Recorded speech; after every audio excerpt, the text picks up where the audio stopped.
The most dangerous and massive object in our solar system is our star, the sun. And one day, a terrifying explosion occurs right on its surface.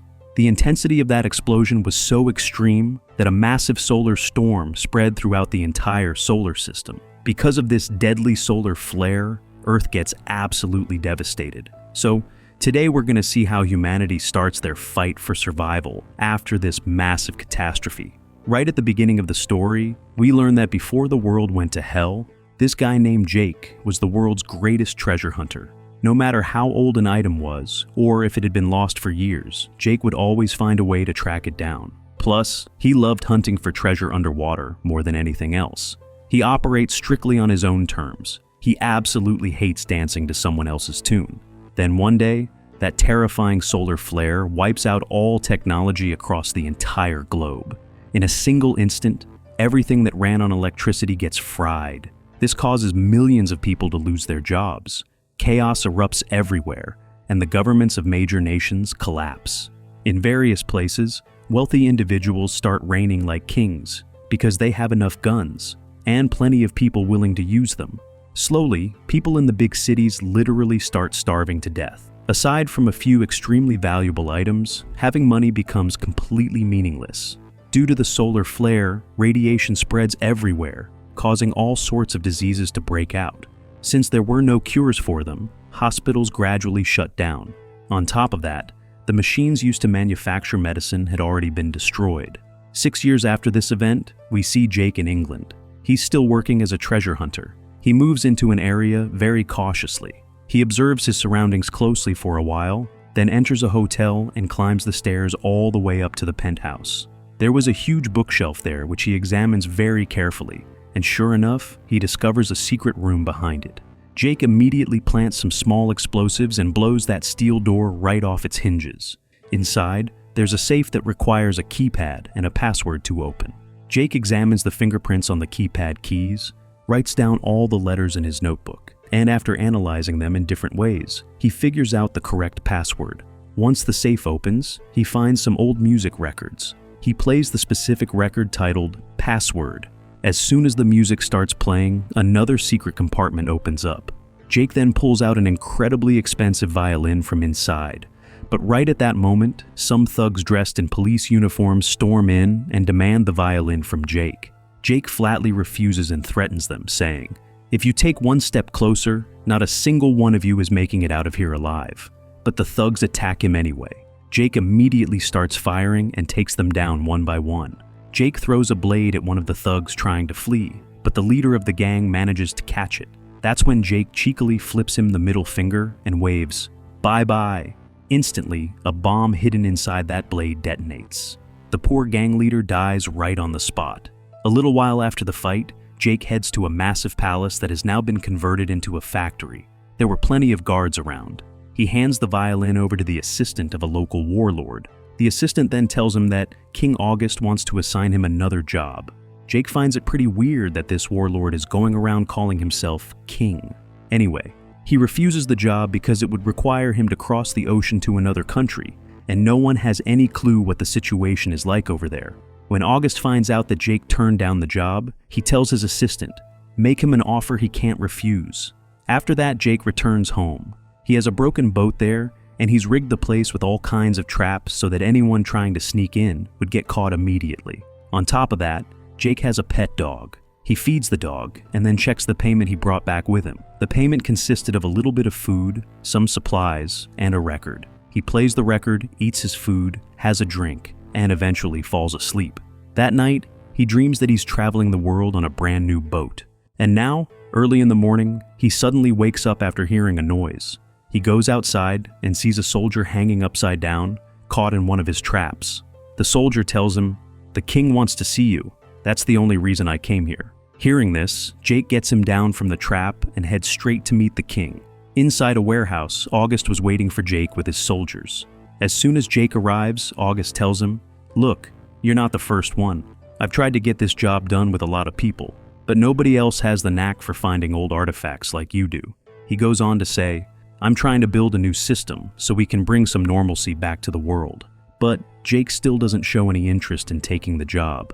That's when August tells him, "If you can finish this job properly, I'll give you a brand new boat." He adds, "That's what you want, isn't it? To travel the world on a boat?" Actually, the mission is to find the Mona Lisa painting by any means necessary and bring it back to him. The painting has been stashed away in a secret basement in some unknown location. Basically, when Paris came under attack, the French government hid all their old treasures and assets. August assures him, "I'll give you all the support you need. I'll provide your food and everything else required." So right then and there, tempted by the promise of the boat, Jake agrees. He leaves his dog in the care of August's assistant, saying, "If I don't make it back, please take care of my dog." Jake starts the mission calmly enough, but as soon as he reaches the airport, he starts getting really worried. The plane they were supposed to take had already been shot at before. It was riddled with bullet holes. August shows Jake a map and explains the entire route, pointing out where the enemies are and where it's safe. He tells him everything. August also mentions, "One of my contacts will meet you in the center of Paris. You just have to make it that far. After that, she'll guide you." August adds, "The moment you secure the Mona Lisa, within 3 hours, I'll arrange to extract you from Paris and bring you back here." Anyway, in the evening, Jake boards the plane and their mission begins. But the pilot here was pretty young. He keeps telling Jake, "Everything's fine, don't worry about a thing." But just by looking at him, Jake can tell there's definitely something wrong with the plane, and on top of that, this pilot can't even fly it properly. While he's thinking all this, the pilot tells him, "Look man, our fuel tank is leaking a bit, so we're gonna have to parachute out mid-flight." Hearing this, poor Jake gets terrified. He says, "Brother, look, I've never jumped out of a plane with a parachute before. How do you even operate this thing?" But the pilot was too busy to help him out. After a while, Jake stops worrying and falls asleep right there on the plane. He dreams again that he's on a boat, but this time, there's a girl with him. Suddenly, the plane starts shaking violently, and Jake wakes up. They were already under attack. The pilot tries his best to save the plane, but he just can't pull it off. So he tells Jake, "Brother, we gotta jump a little earlier than planned." Spotting a somewhat decent landing zone, Jake quickly jumps out of the plane. Luckily, he manages to open the parachute, but when he hits the ground, the landing isn't exactly smooth. Anyway, he starts walking slowly ahead. But the condition of this area was absolutely terrible. There were fires burning everywhere. He sees the bodies of people who had fought against the local warlord hanging there, put on display to strike fear into everyone else. Just then, a tank smashes through a building and rolls right up to him. The tank was about to take aim at him, but before it could, a missile comes out of nowhere and blows the tank sky high. Immediately, some rebels rush in, open the tank's hatch, and toss a grenade inside, killing the soldiers within. But strangely, they don't say a word to Jake. They just quietly leave the scene. Actually, the men of this city's warlord, Volkov, would often stage these kinds of patrols just to terrorize the civilians. Volkov was a terrifying and evil man, and he loved playing chess because it helped him learn different strategies and maneuvers. If anyone stood in Volkov's way, he would first play a game of chess with them. Today, his soldiers had dragged in a man who had rebelled against Volkov. The man couldn't even play against him properly, so Volkov just shoots him straight dead. And right then, Volkov's right-hand man, Gors, informs him that a man parachuted into their city earlier today. Volkov immediately orders his men to find that guy as quickly as possible. Meanwhile, morning had broken, and Jake had already made it to another part of the city. The people there were living in utter misery, terrified of Volkov. Jake grabs some old clothes from the back of a car and hides his own decent clothes right there. A little further away, soldiers were gathering all the civilians to explain the rules of living in this area. They tell the people that breaking curfew will result in severe punishment and warn them not to even dare speak against Volkov. To instill fear in everyone's hearts, they execute 2 rebels right in front of the crowd. Seeing all this, Jake tries to slip away, but a few soldiers surround him and try to check his bag. But Jake, being slick, smashes his bag right into a soldier's face, and a fight breaks out instantly. He traps one soldier's hand in the car door and slams another one's head into the side mirror. One soldier attacks him with a knife, but Jake grabs his hand and uses that same knife to kill him. Within minutes, Jake takes them all down. Just as he was getting ready to leave, a soldier emerges from behind and prepares to shoot Jake. But before he can pull the trigger, a girl comes out of nowhere and slits his throat. Her name is Drea. She actually works for August, and she's here to help Jake. She tells Jake, I've had my eyes on you since the moment you landed in this city, but I wanted to see if you could handle yourself, if you could survive these dangers on your own. If you were incompetent, I would have just let you die, because things are about to get a whole lot worse. Now, both Jake and Drea quickly try to sneak out of the city center. They blend in with the crowd to make their escape, but an army general still spots them. The general starts getting suspicious, but by then, Jake and Drea had already ducked into a church where they meet Father Samson. He had an important map that some recently deceased rebels had hidden with him. Samson takes them to his garage and shows them a truck he had painstakingly built. Then Samson pulls out the map and shows them their next destination. In the corner of that map, there were some strange secret codes written. Anyway, after they finish checking everything, Samson goes back to fixing up the truck while Drea tends to Jake's wounds. But right at that moment, the army general who suspected them surrounds the entire church with his troops and orders everyone to come out. Jake and Drea rush to the truck. Meanwhile, Samson goes outside to distract the general. He tells him, "Look, sir, I live here all alone. There's no one else with me." But the soldiers aren't buying it, so a few of them storm inside to search the church.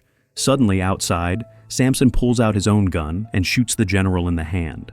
The other soldiers immediately open fire, riddling him with bullets. Inside, the soldiers reach the garage and are shocked to see Jake sitting in the mini-truck. But suddenly, Drea attacks them from behind and kills all of them. The soldiers outside were still firing at Samson, so they didn't hear the gunshots or screams from inside.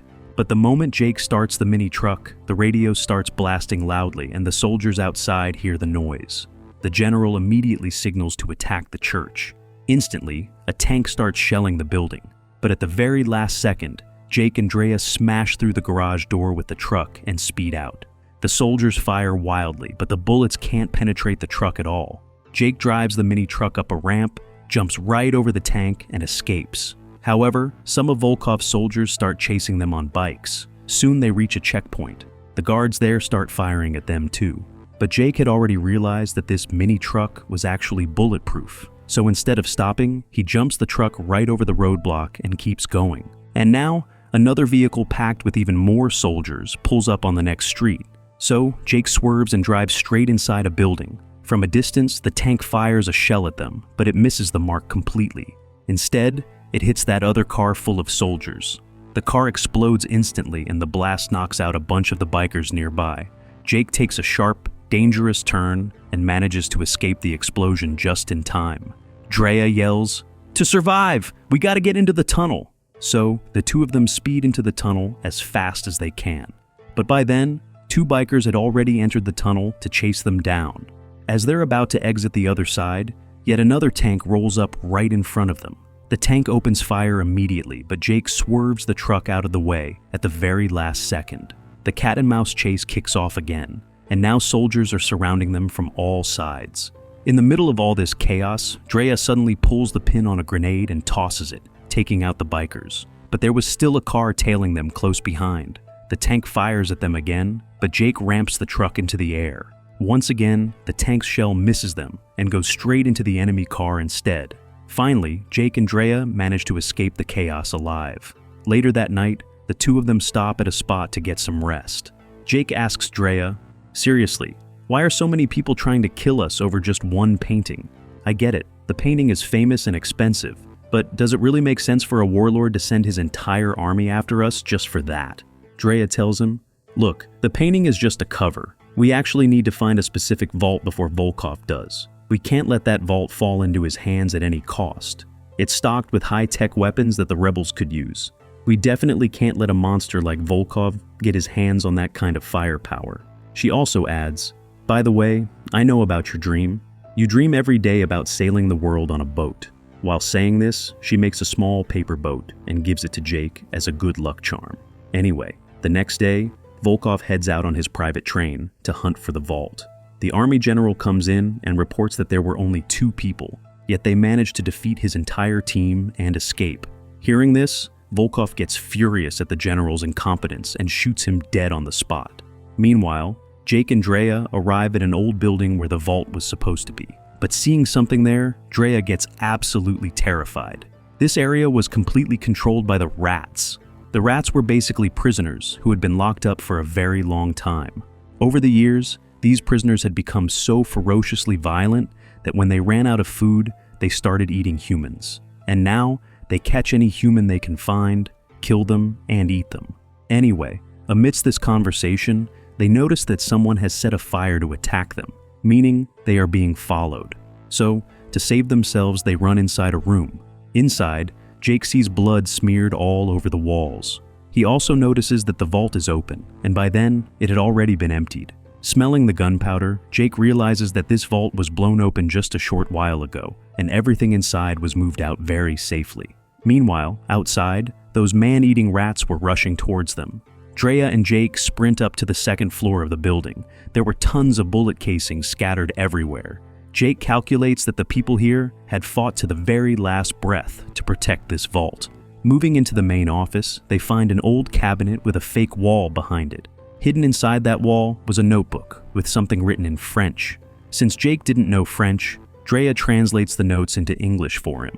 The notebook actually contained crucial information about the vault, along with some coordinates for its location on the map.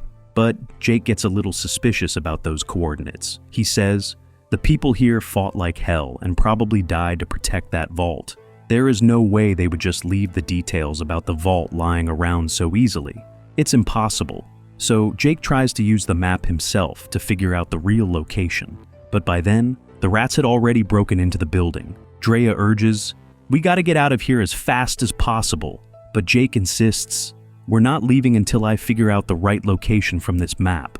And within a few moments, he actually manages to decode the name of the real location.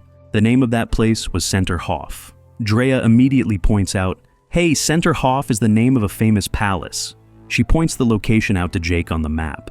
Meanwhile, the rats were rushing up the stairs to get them. But by then, Jake and Drea had already escaped out the window. Before leaving, Jake had rigged a grenade to the door handle of that room. So, the moment the rats open the door, a massive explosion wipes them all out. Once back in the truck, Drea calls up the rebels fighting against Volkov and tells them, "Meet us at Centerhof, that's where we're heading." A little while later, Volkov arrives at the scene on his train. He spots the tire tracks of the mini truck on the road and follows them straight to the fortress where Jake and Drea had found the map. There, Gors finds the same notebook containing the coordinates, but Volkov tries to figure out what the two of them were actually doing there. Using a UV lamp, he spots Drea's fingerprints on the map. He figures, if someone finds a specific location on a map, they're definitely gonna touch it. Seeing the fingerprint right over Centerhof, he realizes that they've found the place, and that something important must be there. Anyway, one of the man-eating prisoners was still alive there. Volkov sarcastically thanks him and then shoots him dead. Eventually, Jake and Drea reach Centerhof. Drea cuts the lock on the gate to clear a path inside. Reaching the main building, Jake starts feeling like something is off. There were no security guards around, yet some machines inside were still running. Jake calculates that maybe solar panels are powering everything. Looking at the blueprint of the place, Drea realizes that the noise is coming from the vault's air filter system. That means the vault is still sealed and the air filter is running to keep it preserved. So Jake comes up with a plan. We'll go in through the tunnel where the air is being filtered. But there was a giant fan blocking the way. Drea tells him, "All right, you try to slowly make your way down there. I'll go find the solar panels and destroy them to shut that fan down." Hearing this, Jake moves ahead. On the top floor, he finds a rope and ties it to a valve. Then he takes his bag, fashions a makeshift safety belt out of it, and ties himself to the rope. He starts slowly descending into the tunnel. Below him, a massive fan was spinning at high speed. If he slips and falls into it, he'll be shredded to pieces. He was trying to descend very carefully, but due to friction, the rope starts fraying from the top. Meanwhile, Drea searches around and finds the solar panel area. She quickly starts shooting to destroy the panels. Her first shot misses, but with the second shot, she completely destroys the solar panel system. Back in the tunnel, the rope snaps, and Jake falls.